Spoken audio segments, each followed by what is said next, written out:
السلام عليكم البنات، ورجعنا لكم فيديو جديد. غادي نقدموا معكم الطرطه ديال الفلان بهلاله، كتجي مزيونه بحال اللي كيعدلوها في القرص.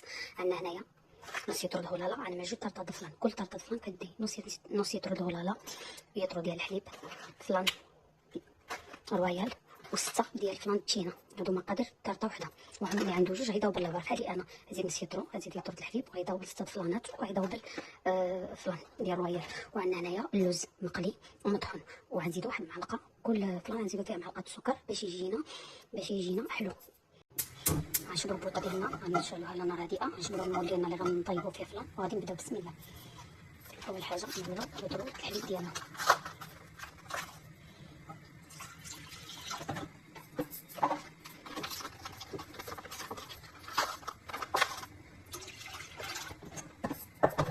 غنزيدو نص يطرو الهلاله.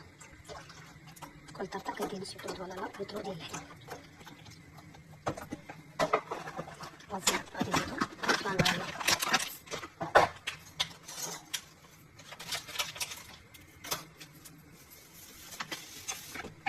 غادي نخلطو، وغنزيدو 6 ديال الفلانات ديال التشينا. من بعد ما وضعنا المكونات ديالنا غنزيدو ديك 6 ديال الفلانات ديال التشينا. انا عندي 3،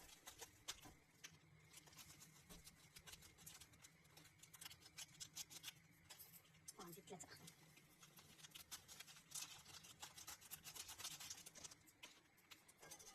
ضروري التحليل كنسجلنا المكونات ديالنا، غنحركو مزيان وغنتسناو حتى يغلى، وغادي نكبو في المول اللي غادي يكون في الثلاجه. من بعد ما عملنا الحليب وهلاله وفلانات ديالنا، غادي نزيدو واحد الملعقه كبيره ديال السكر باش يجينا حلو مزيون، وغنضيفو نصف ديال الخليط ديال السوق ديال اللوز اللي طحناه، قليناه وطحناه، ونص اخر غنعملوه في الطرطه الثانيه.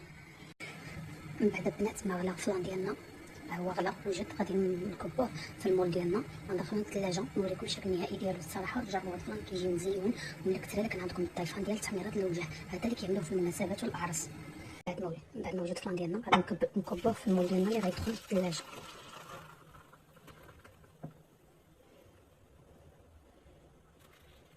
ديك الساعتين نوريكم الشكل النهائي ديالو كيفاش كيجي. البنات من بعد طرطه الفلان ديالنا ما بيتنا هذه كامله في الثلاجه وبردات ووجدات. شفت صراحه كيفاش كتجي معلكه، ما نقولكمش. هذه هي الطرطه المعتمده عندهم في الافراح، كيخدموا بها التريتورات. هانتوما الشكل ديالها كيفاش كيجي، كتذوقوها باللي بغيتو. انا مع ديجا عامله فيها كراميل بالزايد، عامله فيها اللوز. ما بغيتش نعملها حلوه، ما بغيتش نعملها الديسير بزاف، زوقتها غير بهذا اللي فخوي من الجناب. هانتوما البنات كيفاش كتجي، ما نقولكمش. هانتوما كتشوفوا زوقتها بشويه هاد الفخوي من الجناب. نتوما كتذوقوها من الجناب باش ما بغيتو تعملوا لها اللوز ايفيلي، حسب اللي متوفر عندكم نتوما. بالصحه والراحه، ما تبخلوش علينا باللايكات ديالكم والمشاركه.